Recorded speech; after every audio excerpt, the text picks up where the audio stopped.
주 하나님 도우소서 주 은혜로 살리다. 정말 맞는 말씀입니다. 2차 대전에서 발견된 사진 한 장이 나와 있는데요. 자, 이 독일 병사가 유대인의 수염을 깎고 있는 그런 사진이었습니다. 자, 이 사진, 유대인이 예뻐서 지금 깎아주는 것도 아니고 이들의 건강을 생각해서 깎아주는 것도 아닙니다. 이 유대인의 수염을 깎아주는 것은 가장 수치스러운 일을 하기 위해서 지금 깎고 있는 상황입니다. 자, 우리 한국 사람에게 수염 깎아주면은 고맙다고 할지 모르겠습니다만은요, 이 유대인들은 수염을 깎는 것을 가장 큰 수치로 여깁니다. 그것은 하나님께서 레위기에서 이미 그들에게 수염 끝을 상하지 않도록 명령을 하셨기 때문입니다. 레위기 19장에 보면 머리카락을 둥글게 깎지 말며 수염 끝을 손상하지 말며 그렇게 쓰고 있습니다. 자, 유대인들, 보통 유대인들이 수염을 굉장히 많이 기르고 있습니다. 자, 보통 저렇게 기르고 사는데, 그런데 이 유대인들은요, 절대로 수염을 깎지 않습니다. 수염 끝을 손상하면 안 된다는 말씀이 있고, 수염 끝을 손상해서 깎으면 하나님으로부터 단절된다라고 하는 그런 아주 그냥, 참, 각박한 마음을 가지고 살아가는 사람들입니다. 자, 이제 수염을 깎는다, 깎기운다 하는 것은 수치인데, 바로 이런 수치스러운 사건이 오늘 성경 본문의 이 시편의 배경이 지금 되고 있습니다. 자, 오늘 본문 세 가지를 찾아보려 하는데요. 첫 번째는요, 인생에는 항상 큰 물이 있다라는 사실입니다. 큰 물이 우리 인생을 덮칩니다. 여러분, 큰 물 하면 그냥 쉽게 생각할 수 있는 것이 쓰나미인데, 쓰나미 한번 이렇게 휙 하고 들어오니까, 그 물이 한번 들어오니까 자동차들은 그냥 하나의 장난감같이 둥둥 떠다니고, 큰 무슨 대형 크레인 같은 것도 그냥 막 넘어지고, 건물들 다 무너지고 이렇게 되지 않습니까? 자, 큰 물 한번 들어오면 그냥 모든 것은 다 쓰러져 버립니다. 다 상해버립니다. 다윗 왕이 위기를 많이 지냈지만 다윗 왕에게도 큰 물 같은 사건들이 몇 번 있었습니다. 자, 다윗 왕에게 들어온 쓰나미 사건 어떤 것인가 하면요. 자, 다윗 왕, 이스라엘이 여기 있고요. 암몬이라는 나라가 이쪽에 있습니다. 이 암몬의 왕이 죽었습니다. 그래서 자기 조문단을, 조문 사절단을 만들어서 이 조문을 보냈습니다. 아주 정중하게 예를 갖춰서 이제 갔는데, 여기 이 새 왕이 이제 섰겠죠? 이 새 왕, 이 한운이라는 왕이 섰는데, 이 왕의 신하들이 이 온 조문단을 첩자로, 간첩으로 몰아버렸습니다. 그래서 우리를 염탐하러 온 이 사람들입니다. 그러면서 그 유대인 사절단의 수염을 다 깎아버렸습니다.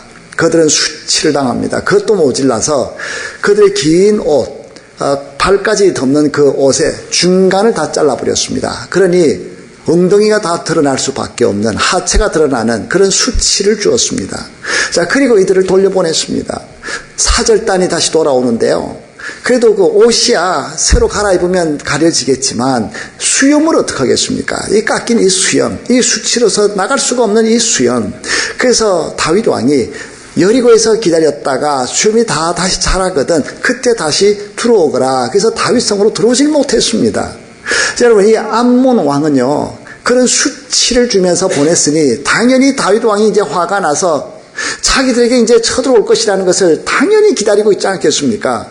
자기들 암몬 왕 그 군사들 가지고 다윗 왕의 군사들 어떻게 될까 안 될까 비슷하겠는데, 그런데 그 정도로 준비하는 왕이 어디 있겠습니까? 넉넉하게 준비를 해야죠. 틀림없이 쳐들어올 판인데, 그래서 돈을 줘서 저 위에 있는 아람 그 나라 아주 잔인한 백성들, 아주 그냥 포악한 사람들입니다.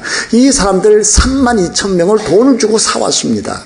그리고 나서 이 암몬 사람들하고 아람 사람들 연합군으로서 지금 다윗 왕을 기다리고 있는, 대적해 나가는 이런 전쟁의 상황입니다. 자, 이 수염 깎는 이 사건 때문에 지금 전쟁이 일어났는데, 다윗 왕으로서는요, 이쪽 전력이 자기들이 올 걸 미리 알고 준비한 용병 32,000명이 모자랄 것 같으면 이 사람들은 용병을 더 샀을 겁니다. 자, 더 사서라도 하여튼 충분히 준비하고 이 사람들하고 지금 싸우러 가는데 이게 지금 만만한 싸움이 아닙니다. 자, 여기 국방부 장관은 요압 장군이었습니다. 자기 동생 아비새 장군이 있습니다. 자, 이 자기들의 군사, 아무래도 이거 한 나라 치면은 그저 딱 좋겠는데 지금 두 나라의 연합군과 싸움을 싸워나가면서 자기들 군사를 반으로 나눴습니다.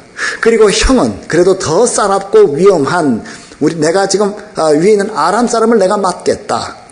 아비새 너는 암몬 군인들하고 그럼 한번 전투를 해라.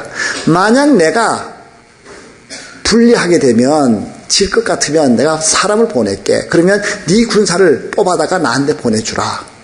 자, 만약에 네가 불리하면 내가 가서 도와줄게. 자, 이렇게 작전을 짰습니다. 여러분, 이 작전은요, 위험천만한 작전입니다. 자, 여기 지금 군사 싸우다가요, 여 위에가 좀 약하다 그래서 밑에 있는 군사를 뽑아 올릴 때, 마치 여기는 군사를 하나도 안 뽑은 것 같이 어떻게 하여튼 눈속임을 하면서 몰래 군사를 뽑아서 이쪽으로 보내야 되는데, 만약에 그것을 상대방이 알았다. 야, 저 군사 빠져나갔다. 그걸 알면 그냥 이거 무너지고요. 이거 무너지면 이거 바로 또 무너집니다. 이건 그냥 그대로 당할 수밖에 없는 그런 위험한 작전입니다. 그런데 그거밖에 방법이 없으니까 그렇게 나눠서 싸우기를 그렇게 했습니다. 자, 그 부분을 사무엘 하에서는 지금 정말 안타까운 마음으로 사무엘 하에서 이렇게 했습니다. 만일 아람 사람이 나보다 강하면 내가 나를 돕고 만일 암몬 자손이 너보다 강하면 내가 가서 너를 도우리라. 그러나 이 작전을 짜고 있는 이 당사자들의 마음은 얼마나 무거웠겠습니까? 자, 이것이 바로 큰 물이라 그렇게 표현되고 있는 부분입니다. 큰 물, 쓰나미 같은 이 물이 한번 들어와서 만약에 우리가 잘못돼 버리면 나라가 망한다. 이게 잘못돼 버리면 아이 나라가 끝장이 나버릴 수밖에 없다. 자, 이런 상황에서 큰 물이라고 이렇게 표현하고 있습니다. 자, 여러분, 우리 일상생활에서 큰 물은 어디에나 다가옵니다. 큰 물.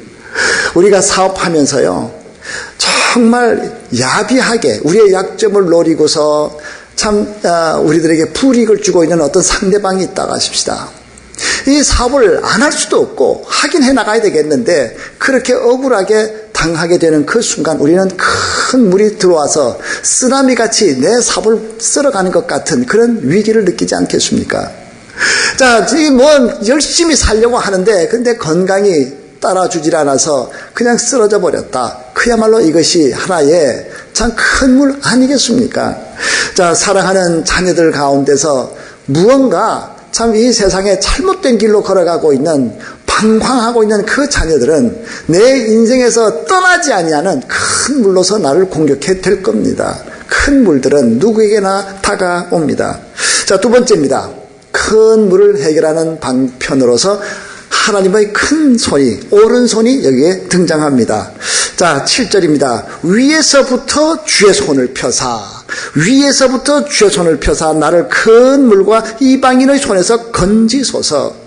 큰 물, 이방인의 손, 뭐 당연히 암몬과 모압의 암몬과 아람의 그 연합군이죠. 이방인의 손, 큰 물입니다. 하나님 위로부터 주의 손을 펴사 나를 큰 물에서 이방인의 손에서 나를 건져 주시옵소서. 자, 오늘 저희가 지금 40일 동안 계속 주의 손을 보라. 우리 하나님의 큰 손을 보고 있습니다. 자, 오늘 다윗이 큰 물로서 그 인생이 쓸려나가려는 순간에 나라를 잃어버리는 그런 순간 앞에서 그 큰 물 앞에서 하늘로부터 위로부터 주의 손을 펴사 나를 큰 물에서 건져달라고 그렇게 간구하고 있습니다. 여러분, 사람의 모든 어려움을 당하였을 때 도움의 손길들은요 참 사람들로부터 나타나기가 쉽습니다. 또 그렇지 않습니까?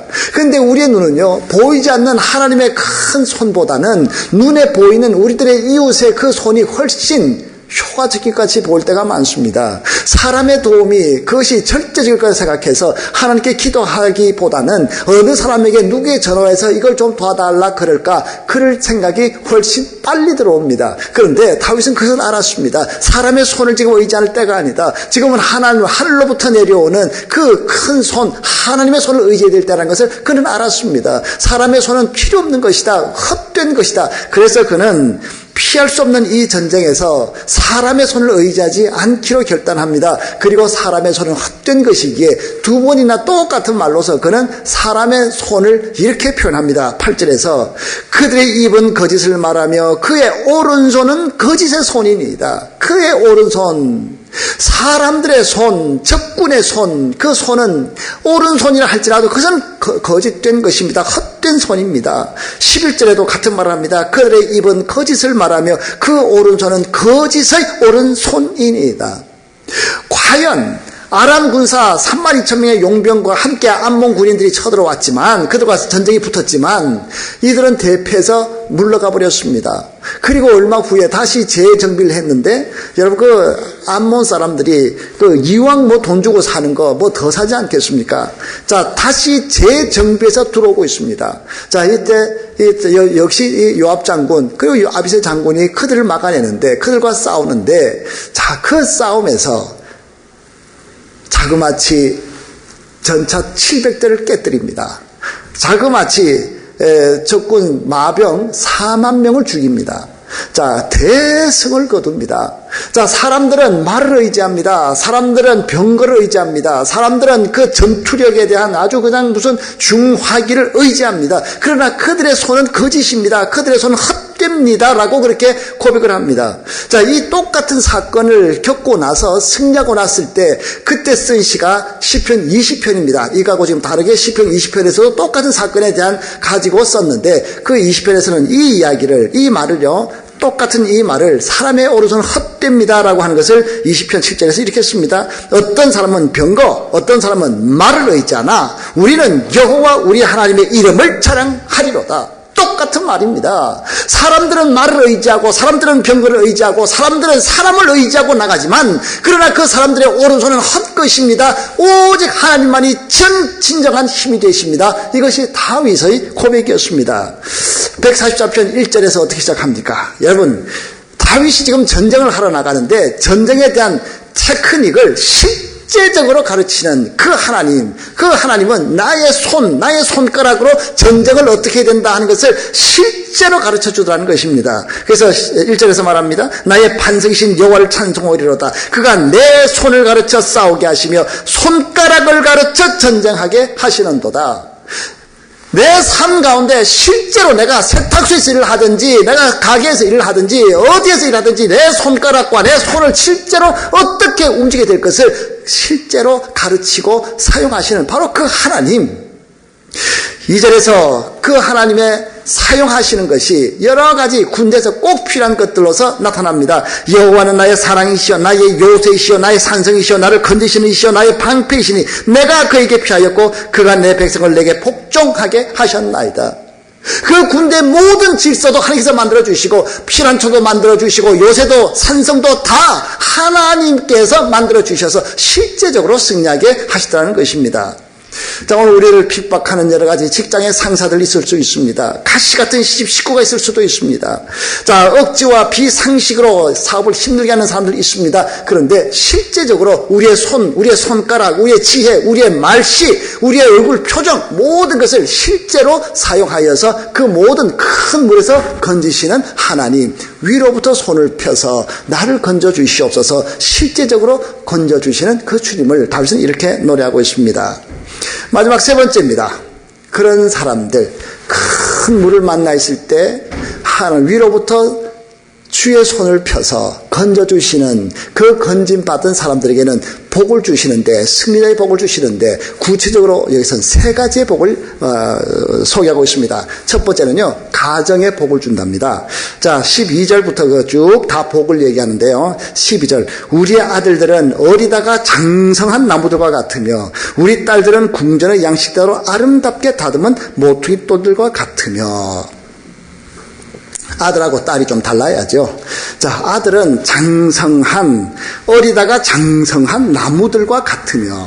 자, 이게 지금 복입니다. 장성한 나무같이. 저희 집에 조카 둘이 같이 살고 있는데요. 얘들이 초등학교 1학년 때부터 와서 살았습니다. 그러니, 사실 저희 아들들이죠. 뭐, 초등학교 1학년, 뭐, 정말,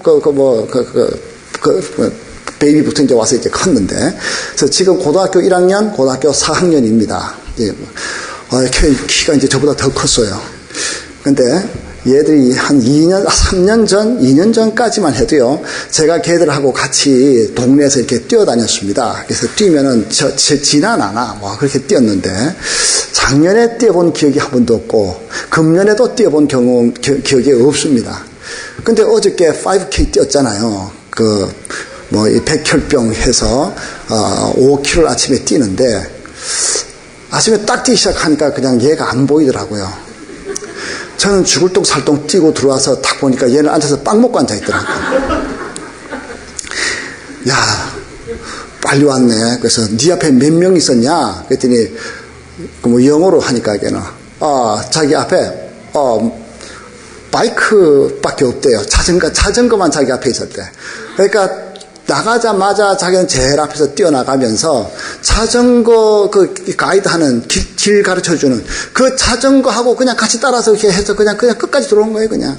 그러니까 뭐 1등이지 뭐. 자기 앞에 아무도 없는데, 자전거밖에 없는데.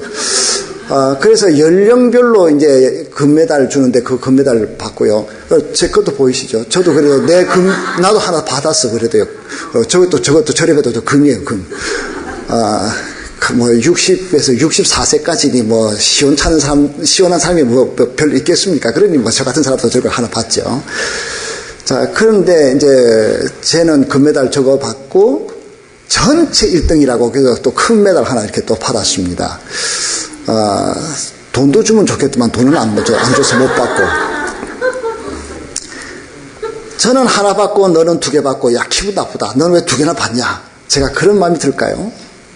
부모의 마음은 그렇지 않잖아요. 어린 나무가 장성하게 되는, 우리 아들들은 어리다가 장성한 나무들과 같으며, 이게 축복이죠.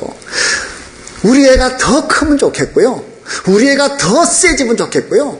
우리 애가 더 영향을 발휘하면 더 좋겠다. 이 누구나 다 느끼는 그런 부모의 마음 아니겠습니까? 어린 아들들이 장성한 분량같이 자라가는 거. 자, 이게 지금 우리 하나님께서 주시는 첫 번째 복입니다. 가정의 복입니다. 딸은 어떨까요? 딸은 좀 다르게 표현합니다. 우리 딸들은 궁전의 양식대로 아름답게 다듬은 모퉁이돌 같으며, 여러분, 궁전에 들어가는 모퉁이돌, 요거는 아름답게 아주 정교하게 잘 다듬습니다.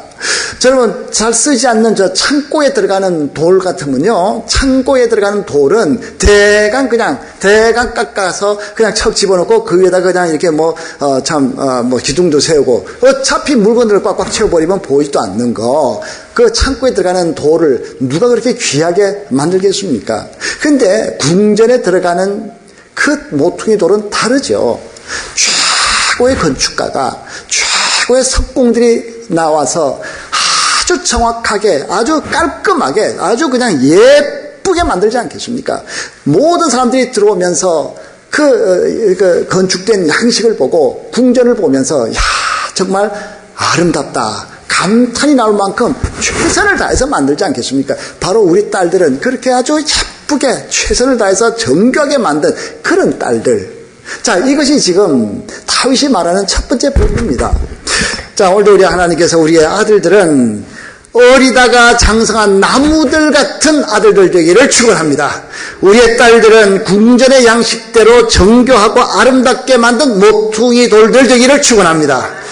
자, 오늘도 우리 하나님께서 우리들에게 주신 이 가정의 복. 자, 그러면 우리가 이 육신의 가정만 복을 받았을 될까요? 여러분, 그렇지 않습니다. 우리는 성령과 함께 더불어 살아가는 사람들이기에 우리의 영적인 복, 영적인 가정, 영적인 자녀의 복도 필요합니다. 자, 여러분, 내가 전도해서 예수 믿고 구원받아서 그렇게 아름답게 자라가는 사람 보면 얼마나 우리에게 큰 기쁨입니까? 자, 그런 사람은 바로 영적인 자녀입니다. 또 그렇지 않다 하더라도 내가 지금 속해 있는 구역에 어떤 새로운 교인이 왔다, 초신자가 왔다, 내가 있는 그 선교회에 어떤 초신자가 와서 그들이 나의 삶을 보면서, 성숙한 나의 모습을 보면서 가정생활, 부부생활을 어떻게 하고, 자녀들에게 어떻게 대하고, 사람들을 어떻게 대하고, 참 예배를 참 매주 참 아름답게 예배에 헌신하고 드리고, 11조 생활을 하고, 자, 이렇게 점점 성숙된 모습으로 그 사람이 자라간다 그러면 이것이 바로 영적 자녀입니다. 아들들은 장성한 나무처럼 자라가고 딸은 정교하게 다듬은 그 궁전에 참 시장대로 만든 몹퉁이 돌같이 나의 주위에 있는 나를 지금 바라보고 있는 사람들이 정교하게 자라가고 우람하게 자라가는 나보다 더 믿음이 월등한 사람으로 자라간다면 바로 그것이 우리 영적 부모가 된 우리의 기쁨이 되게 될 것입니다. 자, 두 번째 복은요, 풍성의 복을 우리에게 약속합니다. 가정의 복뿐 아니라 풍성의 복, 우리의 직장, 우리의 사업터를 풍성하게 주심하고 하는 그런 약속입니다. 13절에 우리의 곳간에는 백곡이 가득하며 우리의 양은 들에서 천천과 만만으로 번성하며 우리의 수소는 무겁게 실었으며, 뭐 더 이상 얘기할 거 없잖아요. 오곡백과가 그냥 창고에 그냥 가득 차서 그냥 더 쌓을 곳이 없도록 그냥 오곡이 가득해버리고, 이 양들은요, 지 마음대로 막 크고 있는데 얘들이 그냥 얼마나 새끼를 낳는지, 하여튼 보통 낳았다 그러면 쌍둥이는 기본이고 어떤 애들은 그냥 뭐 세 쌍둥이, 네 쌍둥이 나가지고요. 이게 지금 천천인지 만만인지 셀 수 없을 만큼 그냥 산을 가득하게 덮어버리는, 자, 이런 축복을 지금 표현하고 있습니다. 자, 이 곳간에는 백곡이 가득하고 우리의 양은 들에서 천천 만만으로 번성해 나가고 우리의 수소는 그 짐들을 나르는데 얼마나 부자가 됐는지 그 수소가 끙끙거리며 힘들게 무겁게 짐을 드러내고 있는 바로 그런 모습을 말합니다.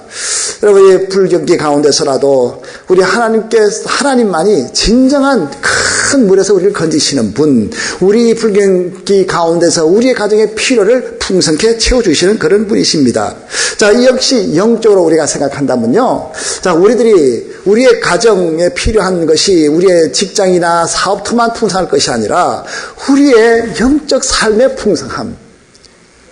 과거에는 주일날 예배 한 번 드리는 것이 내 생활의 전부였는데 이제는 매일 아침 새벽에 일어나면 하나님께 기도하는 삶으로부터 시작된다면 그의 영적인 삶은 그만큼 풍성해졌습니다. 말씀이 우리의 가정의 기초가 되어서 늘 말씀을 상고하고 하나님께서 원하시는 그런 참 예배의 삶, 경건의 삶 위에 우리의 가정이 세워져 나가는 그런 영적인 풍성함이 있다면 바로 이것이 다윗이 말하는 두 번째의 진정한 축복의 삶입니다. 자, 기도의 생활, 경건의 생활, 우리 40일에 참 기도를 지켜나가는 모든 삶들, 자, 이것이 우리들에게는 큰 도전이고 우리의 삶을 풍성하게 만들어가는 길인 줄로 믿습니다. 자, 세 번째입니다.